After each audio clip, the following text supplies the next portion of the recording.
Hello everyone, स्वागत है आप सभी का टॉपर्स प्राइम चैनल में। इस वीडियो में आज हम करेंगे मॉक टेस्ट नंबर 29। ठीक है, इसमें जो है हम प्रीवियस ईयर के ही जो पेपर हुए हैं उन्हें ही डिस्कस करने वाले हैं।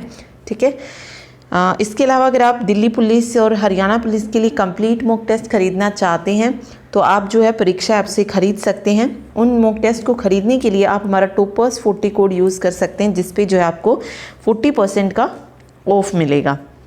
ओके, दिल्ली पुलिस मिनिस्ट्रियल हो या दिल्ली पुलिस हेड कांस्टेबल की तैयारी कर रहे हैं या हरियाणा पुलिस कांस्टेबल की तैयारी कर रहे हैं, तो इन सभी के लिए मॉक टेस्ट जो है परीक्षा ऐप पे अवेलेबल हैं। ओके, तो आप वहाँ से जो है खरीद सकते हैं। सिर्फ खरीदने के लिए आप हमारा कोड जो है यूज़ कर लीजिएगा। तो चलिए शुरू करते हैं मॉक टेस्ट नंबर 29। देखिए, फर्स्ट क्वेश्चन है, who introduce the rupee as a form of currency in India? Bharat में करेंसी के रूप में रुपयों की शुरुआत किसने की थी? बाबर, शाहजहां, अकबर या फिर Sher Shah Suri?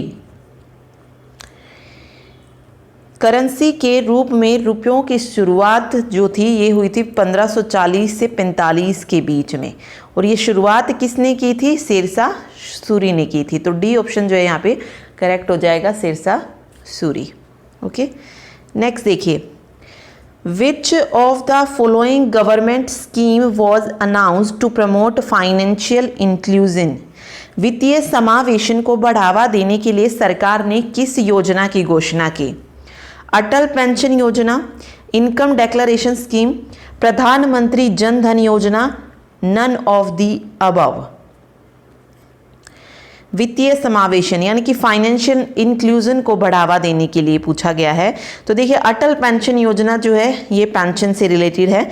Okay, income declaration scheme जो है इनकम को डिक्लेयर करने से रिलेटेड है। तो ये दोनों तो नहीं होंगे। क्या बचा यहाँ पे? प्रधानमंत्री जन धन योजना। ये किसको प्रमोट करने के लिए है? फाइनेंशियल इंक्लूजन, वित्तीय समावेशन को बढ़ावा देने के लिए है।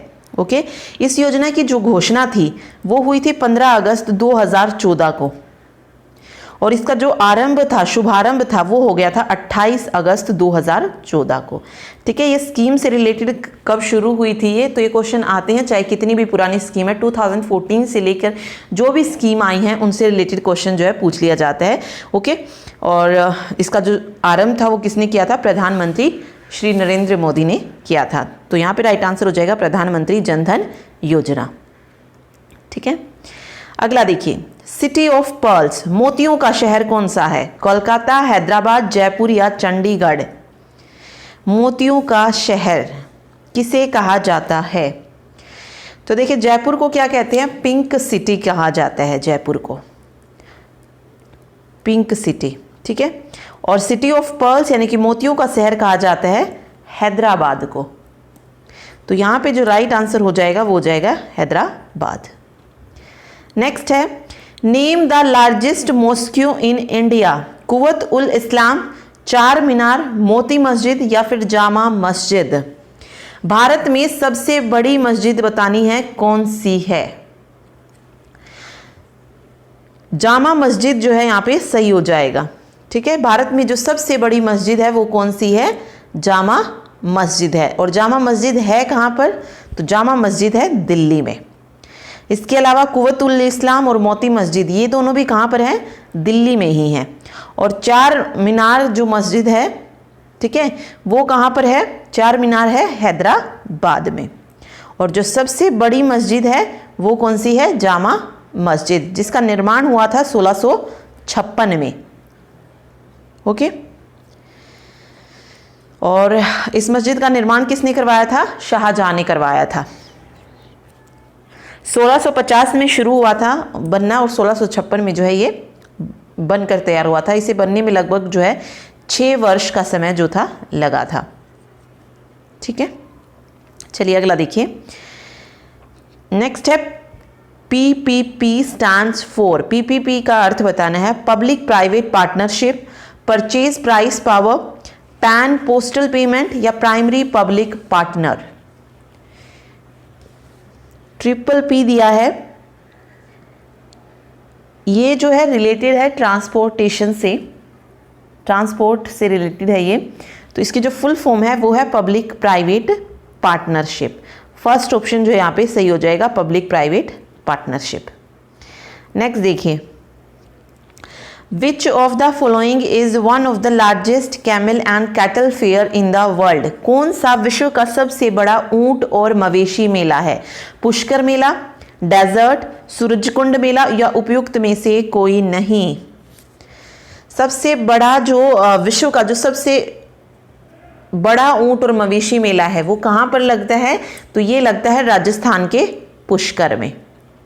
तो फर्स्ट ऑप्शन जो है सही हो जाएगा पुष्कर। नेक्स्ट देखिए, when is national education day celebrated? November 11, December 3, July 16 या अप्रैल 9? नेशनल एजुकेशन डे किस दिन सेलिब्रेट किया जाता है?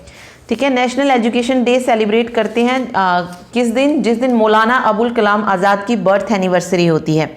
और ये किस दिन होती है? 11 नवंबर को होती है। तो राष्ट्रीय शिक्षा दिवस 11 नवंबर को मनाया जाता है। ठीक है, नेक्स्ट देखिए,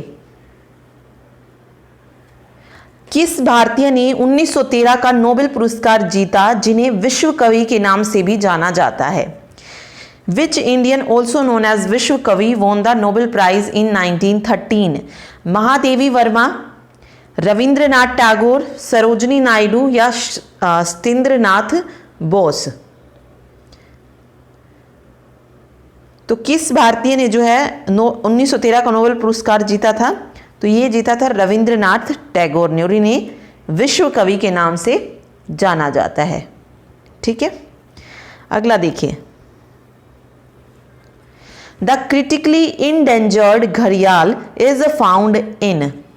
संकटापन की स्थिति से गुजरता घड़ियाल कहाँ पर पाया जाता है? चंबल, चिल्का, सतलुज या ब्रह्मपुत्र? घड़ियाल बताना है जो कि खत्म होने की कगार पर है, ये कहाँ पर पाया जाता है? तो राइट आंसर जो हो जाएगा यहाँ पे वो हो जाएगा चंबल। ठीक है, चंबल में जो है ये पाया जाता है।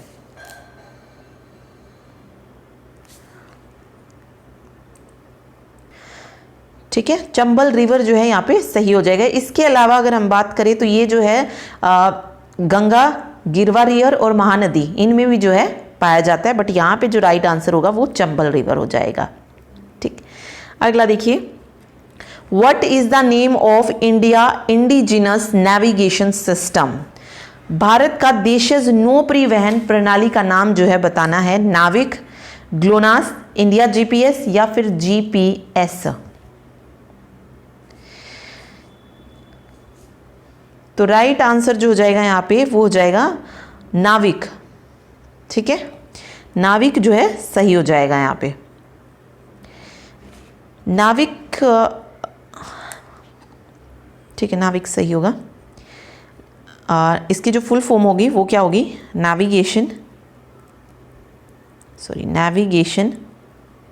With Indian constellation.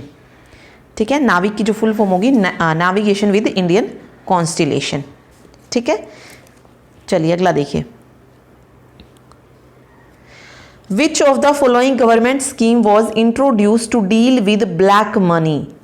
काले धन से निपटने के लिए सरकार ने किन योजनाओं की शुरुआत की? इंद्रधनुष, प्रधानमंत्री गरीब कल्याण योजना, प्रधानमंत्री जन धन योजना या उपयुक्त में से कोई नहीं?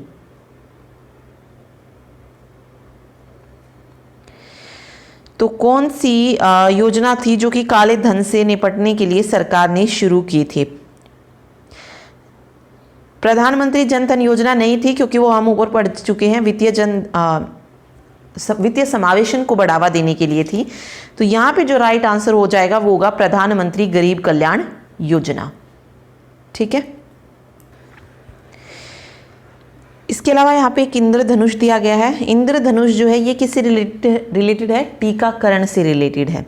ओके, और प्रधानमंत्री गरीब कल्याण योजना क्या थी? इसमें जो थे भ्रष्ट लोगों जो थे, जो बैंकों में जो जमा कराए गए थे काला धन, उनको सरकार जो थी गरीबों के विकास में लाने का काम करेगी, तो उससे रिलेटेड जो थी ये शुरू की गई थी। ओके, तो बी ऑप्शन जो है यहाँ पे करेक्ट हो जाएगा। अगला है, what is Alibaba group? Alibaba समूह क्या है? High speed rail technology, American conglomerate, Chinese e-commerce company या a secret cave. Alibaba group क्या है? तो अलीबाबा ग्रुप क्या है, अलीबाबा समूह क्या है? चीन की ई कॉमर्स कंपनी है। तो यहां पे राइट आंसर हो जाएगा चाइनीज ई कॉमर्स कंपनी। ठीक है, 1999 में जो है ये हांगझोउ चीन में ओपन की गई थी। तो राइट आंसर यहाँ पे ये हो जाएगा। चलिए अगला देखिए। नेक्स्ट है, which of the following is not a specialised agency of the United Nation. कौन सी संयुक्त राष्ट्र की विशेषज्ञ एजेंसी नहीं है पूछा है। Red cross, United Nation environment programme, world food programme या नन ऑफ दी अबव। जो यूएन की एजेंसी नहीं है उसके बारे में जो है बताना है।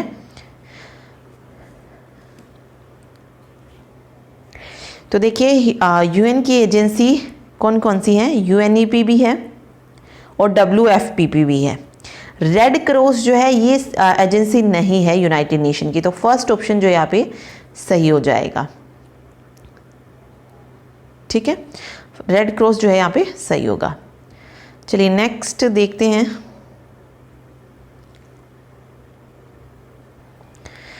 अगला है, who appoint the chief justice of India.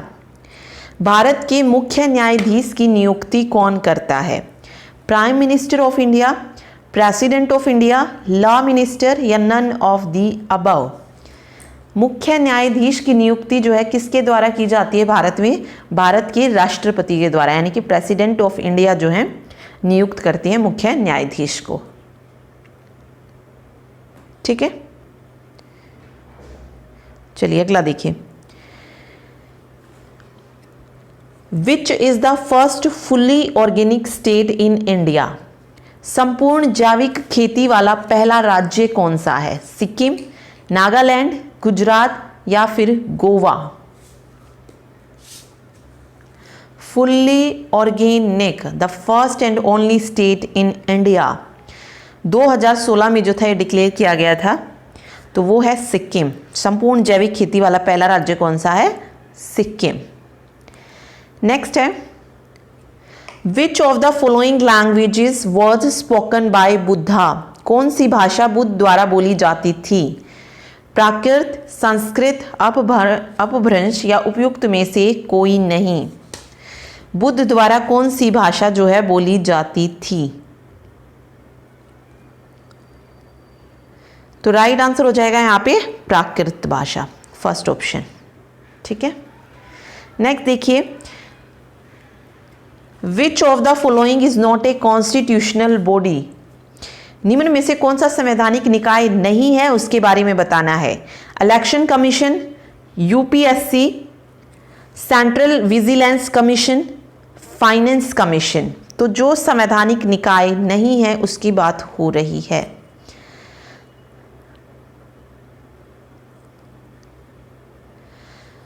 तो राइट आंसर जो हो जाएगा यहाँ पे वो हो जाएगा केंद्रीय सतर्कता आयोग। सेंट्रल विजिलेंस कमीशन जो है एक कॉन्स्टिट्यूशनल बॉडी नहीं है। अब देखिए संवैधानिक निकाय की हम बात कर रहे हैं, यानी कि कॉन्स्टिट्यूशनल बॉडी। कॉन्स्टिट्यूशनल बॉडीज कौन सी होती है? वो संस्था जिनका जो उल्लेख है वो भारत के संविधान में किया गया है, वो मानी जाती है कॉन्स्टिट्यूशनल बॉडी, यानी कि संवैधानिक संस्था, संवैधानिक निकाय कह लीजिए। तो देखिए संवैधानिक निकाय में कौन कौन से आता है? चुनाव आयोग आता है, यानी कि इलेक्शन कमीशन है। संघ लोक सेवा आयोग यूपीएससी जो है ये भी उसमें आता है। राज्य लोक सेवा आयोग है, वित्त आयोग है, या फिर राष्ट्रीय अनुसूचित जाति आयोग हो गया, अनुसूचित जनजाति आयोग है, भारत के महान्यायवादी, राज्य के महाधिवक्ता, नियंत्रक और महालेखा परीक्षक। ठीक है, ये सारे किस में आते हैं? ये आते हैं कॉन्स्टिट्यूशनल बॉडी में। ठीक है, फिर बात आती है नॉन कॉन्स्टिट्यूशनल बॉडीज, यानी कि गैर संवैधानिक संस्था की। तो ये संस्थाएं जो होती है देश के संविधान में लिखित नहीं होती है, लेकिन इनके गठन के लिए जो है केंद्र सरकार को क्या करना पड़ता है? संसद में बिल पास करना पड़ता है। तो ये गैर संवैधानिक निकाय होती है जो किसी विशेष उद्देश्य की पूर्ति के लिए गठित की जाती है। अब देखिए फॉर एग्जाम्पल सीबीआई है, सीबीआई एक संवैधानिक संस्था नहीं है, कॉन्स्टिट्यूशनल बॉडी नहीं है। ओके, इसकी जो स्थापना थी वो 1963 में की गई थी एक गृह मंत्रालय के प्रस्ताव के द्वारा, ताकि जो इसका जो मेन काम है वो क्या है, देश में अपराध, घोटाले और इंटरनेशनल क्राइम के मामलों की जांच करना होता है। तो सीबीआई क्या है, केंद्रीय एक संवैधानिक संस्था नहीं है, लेकिन इसको बनाया गया था किसी एक उद्देश्य के लिए। तो भारत में अगर हम गैर संवैधानिक संस्थाओं की बात करें तो कौन कौन से आते हैं? नीति आयोग आता है, ठीक है, जिसे पहले योजना आयोग कहा जाता, तो वो भी एक कॉन्स्टिट्यूशनल बॉडी नहीं था, मतलब गैर संवैधानिक निकाय था। इसके अलावा राष्ट्रीय विकास परिषद हो गया, एनडीसी, राष्ट्रीय मानवाधिकार आयोग है, राज्य का मानवाधिकार आयोग है, केंद्रीय जांच ब्यूरो, केंद्रीय सतर्कता आयोग, लोकपाल और लोकायुक्त, राज्य सूचना आयोग, केंद्रीय सूचना आयोग, ये सारी क्या है, नॉन कॉन्स्टिट्यूशनल बॉडी हैं। ठीक है, तो यहाँ पे राइट आंसर केंद्रीय सतर्कता आयोग हो जाएगा। ओके, अगला देखिए, Din e Ilahi was propounded by Akbar, Shahjahan, Iltutmish या फिर अशोका। दीन-ए इलाही किसने प्रतिपादित किया था? दीन-ए इलाही जो था ये 1582 में जो था बनाया गया था, और ये किसने बनाया था? मुगल सम्राट अकबर के द्वारा जो था एक धर्म बनाया गया था, जिसमें जो था सभी धर्मों के जो है उन चीज़ों को डाला गया था, और प्रमुखता दी गई थी हिंदू और इस्लाम धर्म को। ठीक है, तो अकबर जो है यहाँ पे सही हो जाएगा।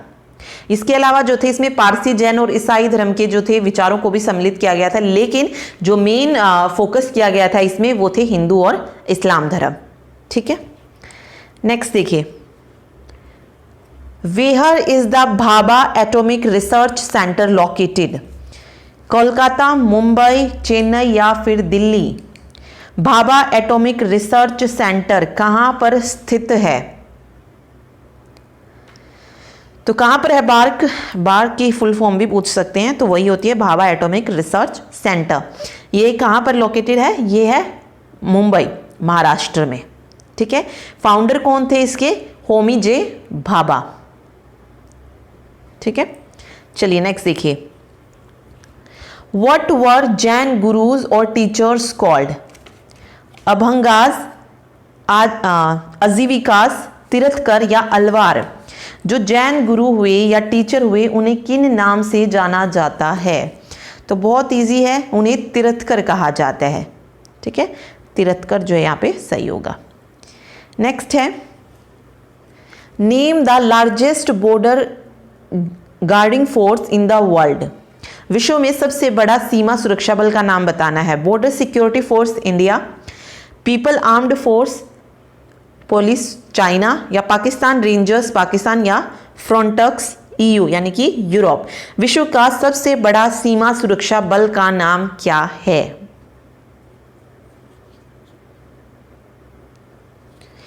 तो राइट आंसर हो जाएगा बीएसएफ यानी कि बॉर्डर सिक्योरिटी फोर्स इंडिया। ठीक है, ये जो है world largest border guarding force है। ठीक है, 186 जो है यहाँ पे मतलब बीएसएफ के पास 186 बटालियन और 2.57 लाख जो है एयर विंग वगैरह है, मेराइन विंग। तो ये तो सबसे बड़ा जो सीमा सुरक्षा बल है वो किसका है? बॉर्डर सिक्योरिटी फोर्स भारत का, बीएसएफ का। नेक्स्ट देखिए, भारत में कौन सी क्षेत्रीय प्रजाति विलुप्त हो चुकी है? Which of the following is regionally extinct in India? चीता, ऑलिव रिडले टर्टल, डुगोंग या फ्लाइंग स्क्विरल?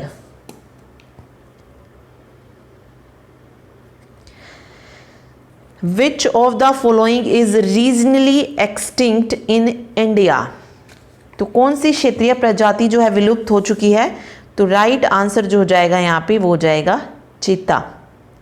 ठीक है, फर्स्ट ऑप्शन चीता जो है यहाँ पे सही होगा। नेक्स्ट है, where is the Asian development bank headquarter? Asian development bank का मुख्यालय कहाँ है?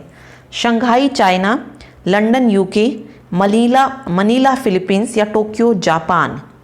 एशियन डेवलपमेंट बैंक एडीबी, इसका हेडक्वार्टर बताना है कहाँ पर है।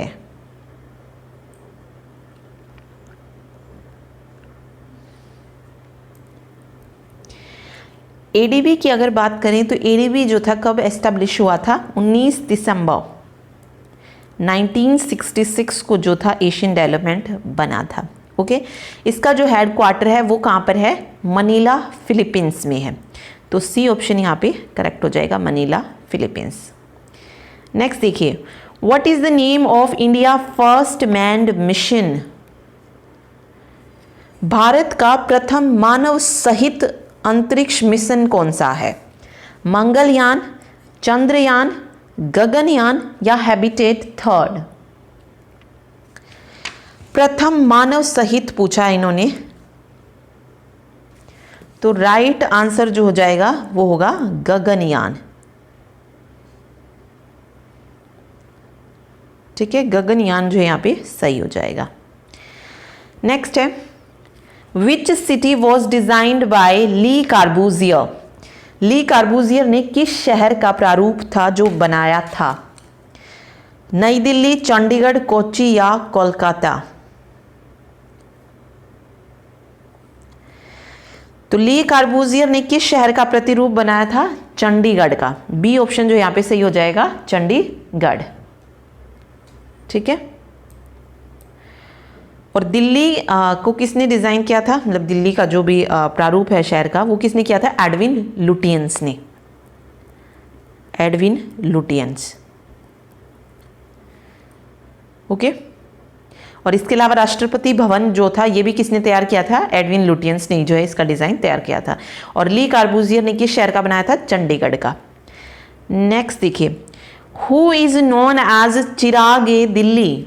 चिराग ए दिल्ली के नाम से किसे जाना जाता है? बाबर, निजामुद्दीन औलिया, शेख नसीरुद्दीन मोहम्मद महमूद या Shahjahan? Who is known as Chirag e Delhi? Delhi का प्रसिद्ध चिराग, इसका मतलब है दिल्ली का प्रबुद्ध चिराग या प्रसिद्ध चिराग जो है किसे कहा जाता है? तो राइट आंसर हो जाएगा यहाँ पे निजामुद्दीन औलिया को। ठीक है, नहीं, एक मिनट, वेट। चिरागे दिल्ली कहा जाता है शेख नसीरुद्दीन महमूद को, निजामुद्दीन औलिया को नहीं, शेख नसीरुद्दीन महमूद को जो है चिरागे दिल्ली कहा जाता है। ठीक है, नेक्स्ट है, who was the first women जज to be appointed to the supreme court of India? Bharat के सर्वोच्च न्यायालय में नियुक्त प्रथम महिला न्यायाधीश कौन थी? एम फातिमा बीबी, इंदु मल्होत्रा या इंदिरा जयसिंह? उपरोक्त में से कोई नहीं। तो सर्वोच्च न्यायालय में पहली महिला न्यायाधीश कौन बनी थी? एम फातिमा बीबी। तो फर्स्ट ऑप्शन जो यहाँ पे सही होगा। नेक्स्ट देखिए, इनमें से कौन सा मध्य भारत की जनजाति नहीं है? Which of the following is not A central Indian tribe? Mishmi, Gond, Baiga या भिल? कौन सी है जो कि सेंट्रल इंडियन ट्राइब नहीं है? तो राइट आंसर जो हो जाएगा यहाँ पे वो हो जाएगा मिश्मी। ठीक है, मिश्मी सेंट्रल ट्राइब नहीं है। कहाँ की? सेंट्रल इंडियन ट्राइब नहीं है, मध्य भारत की। तो मिश्मी जो यहाँ पे सही होगा। मिश्मी जो है ये अरुणाचल प्रदेश की जनजाति है। ठीक है, तो ये मध्य भारत की जनजाति नहीं है। बाकी गोंड, बैगा और भील मध्य भारत की है। आधार इज एडमिनिस्ट्रेटेड बाय? आधार किसके द्वारा संचालित किया जाता है? गृह मंत्रालय, प्रधानमंत्री कार्यालय, सीएजी या यूआईडीएआई?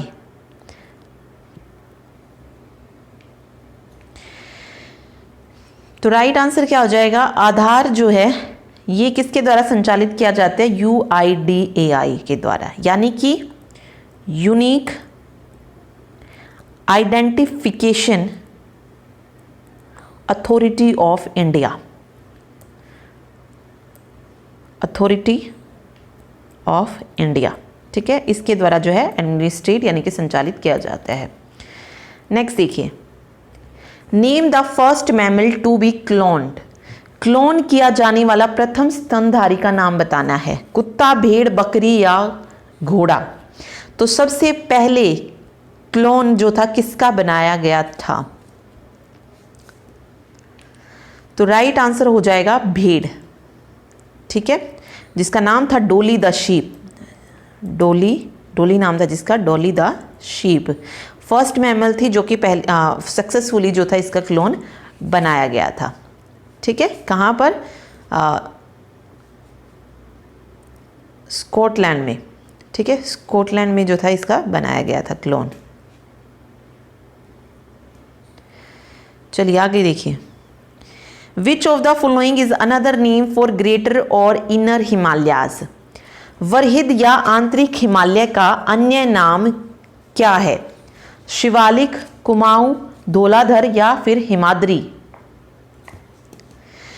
ग्रेटर और इनर हिमालय का पूछा है। शिवालिक तो होगा नहीं क्योंकि वो आउटर हिमालय को बोला जाता है, जो हम पहले पढ़ चुके इससे पहले वाले में। तो अभी बात हो रही है आंतरिक हिमालय का नाम क्या है? तो राइट आंसर हो जाएगा हिमाद्री। हिमाद्री के नाम से जो है इसको जाना जाता है, ठीक है। इसकी लंबाई जो है वरहित हिमालय की पूछी जाती है, तो वो लगभग जो है 2500 किलोमीटर है लंबाई इसकी, और इसे हिमाद्री, ठीक है, इनर हिमालय को हिमाद्री के नाम से जाना जाता है। नेक्स्ट है, Phulkari belongs to Jammu and Kashmir, Gujarat, Telangana या पंजाब? फुलकारी बिलोंग्स मतलब किस स्टेट से जो है बिलोंग करती है? बहुत इजी क्वेश्चन है, ठीक है। तो राइट आंसर हो जाएगा यहाँ पे पंजाब से रिलेटेड है फुलकारी। नेक्स्ट है, कौन सी कालिदास की रचना है? हर्षचरित, रामचरितमानस, मेघदूत या फिर मुद्रा राक्षस? इनमें से कौन सी है जो कालिदास की रचना है?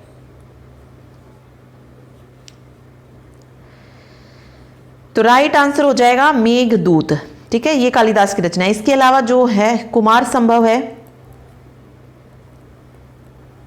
रघुवंशम है, ये भी कालिदास की ही रचना है, ठीक है।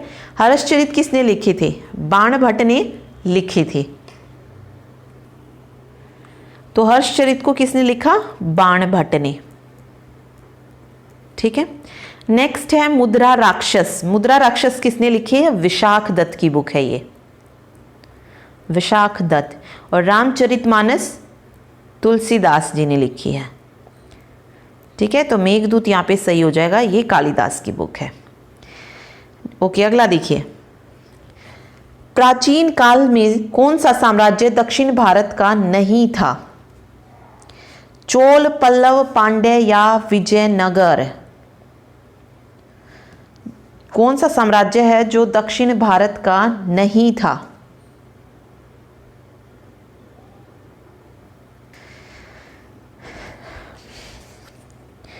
तो देखिए, चोल, पल्लव और पांड्य तीनों ही मतलब चारों ही क्या हैं, दक्षिण भारत का हिस्सा है। लेकिन यहाँ पे पूछा है प्राचीन काल में जो नहीं था, तो चोल, पल्लव और पांड्य ये तीनों ही प्राचीन काल का हिस्सा, और विजयनगर जो था ये मध्यकालीन भारत से रिलेटेड है।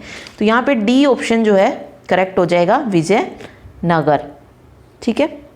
अगला देखिए,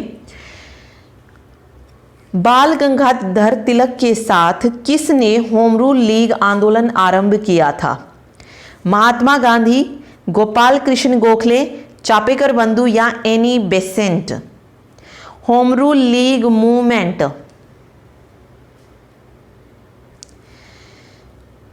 मतलब किसके साथ जो था बाल गंगाधर तिलक ने शुरू किया था? एनी बेसेंट के साथ, ठीक है। तिलक ने जो था बेलगांव पूना में जो थी होम रूल लीग की स्थापना की थी, ये याद रखिए। नेक्स्ट देखिए, स्वदेशी एवं बहिष्कार आंदोलन को किसके विरुद्ध आरंभ किया गया था?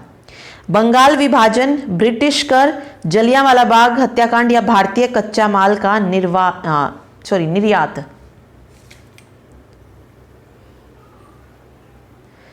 स्वदेशी और बहिष्कार आंदोलन किसके जो है विरुद्ध आरंभ किया गया था? बंगाल विभाजन जो किया गया था तब जो था स्वदेशी और बहिष्कार आंदोलन शुरू किया गया था।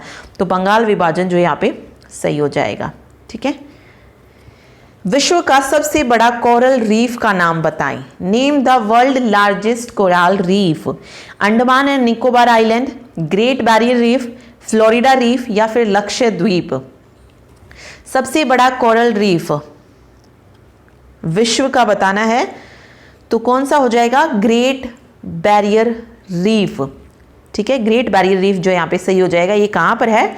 ऑस्ट्रेलिया के क्वींसलैंड पर है। ये ऑस्ट्रेलिया के क्वींसलैंड तट पर स्थित है और ये 2300 किलोमीटर में फैला हुआ है। ओके, चलिए नेक्स्ट देखिए। Akbar constructed a new capital outside Agra, it was called. Akbar ने आगरा के बाहर एक नई राजधानी का निर्माण किया था, उसे कहा जाता है लाल किला, फारूखाबाद, फतेहपुर सीकरी या कानपुर।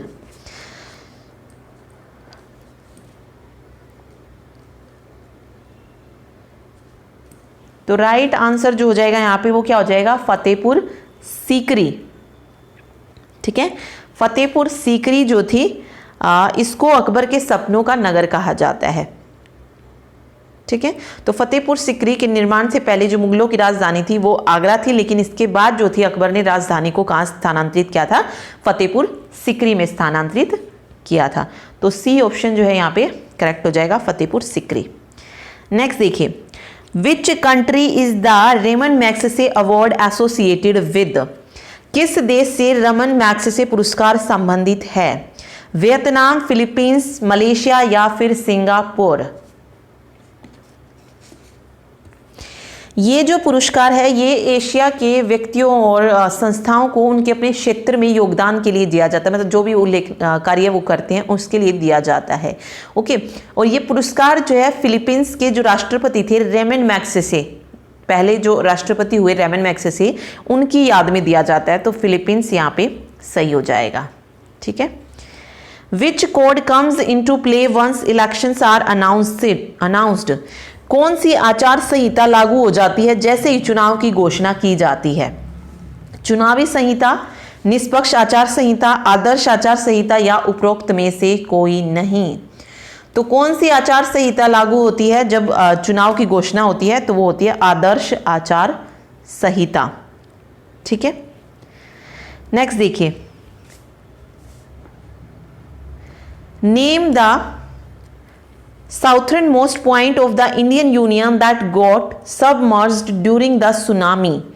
भारत के उस सुदूर दक्षिणी स्थान का नाम बताएं जो सुनामी के दौरान डूब गया था। इंदिरा पॉइंट, कन्याकुमारी, लक्षद्वीप या नन ऑफ दी अबव। तो 2004 में जब सुनामी आई थी तो कौन सा दक्षिणी स्थान था जो सुनामी के दौरान डूब गया था? तो वो था इंदिरा पॉइंट। ठीक है, 2004 में। तो ए ऑप्शन जो है यहाँ पे करेक्ट होगा।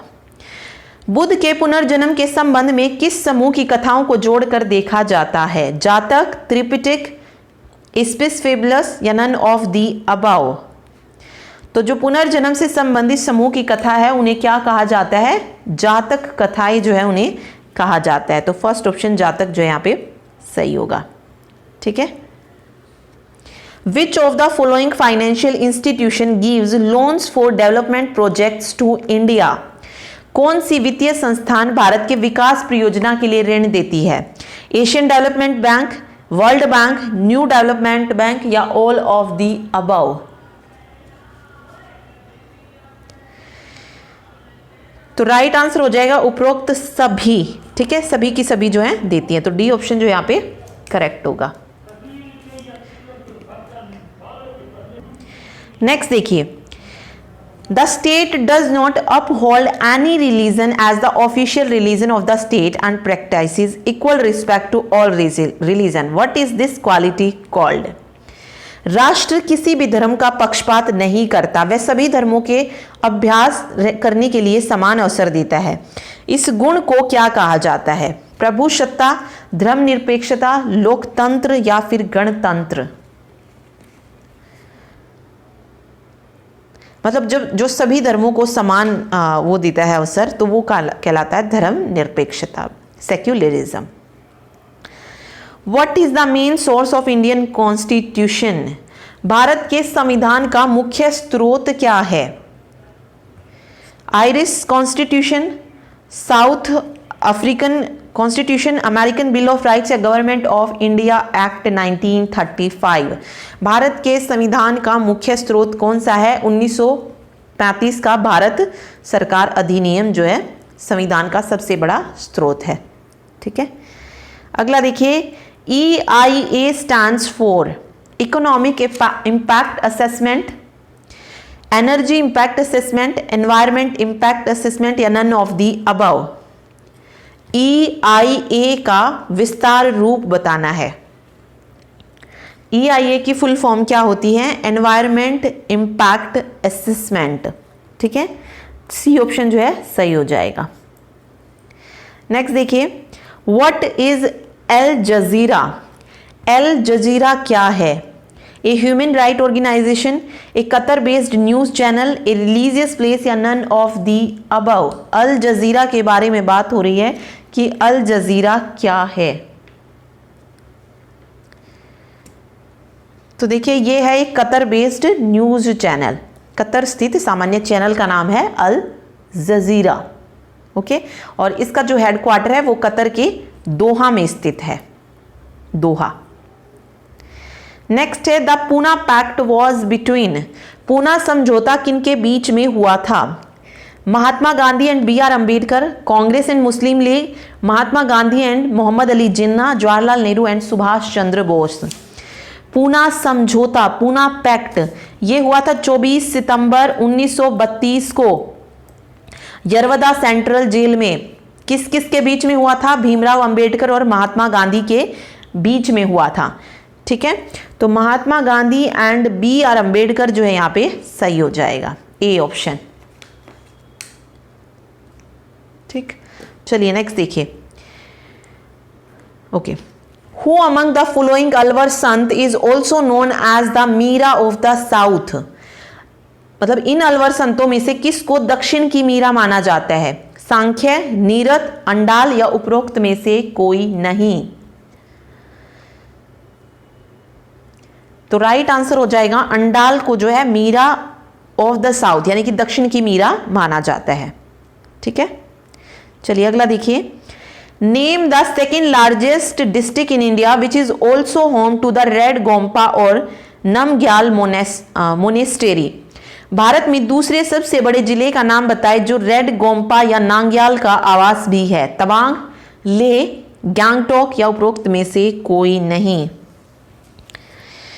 तो कौन सा है वो जिला जो रेड गोम्पा या नांग्याल का आवास है? तो वो है ले, बी ऑप्शन जो है ले यहाँ पे सही हो जाएगा। ठीक है, तो ये था आज का मॉक टेस्ट नंबर 29। इसमें हमने जो है टोटल 50 क्वेश्चंस किए हैं, तो आप अपना स्कोर जो है चेक कर लीजिएगा। Thank you so much.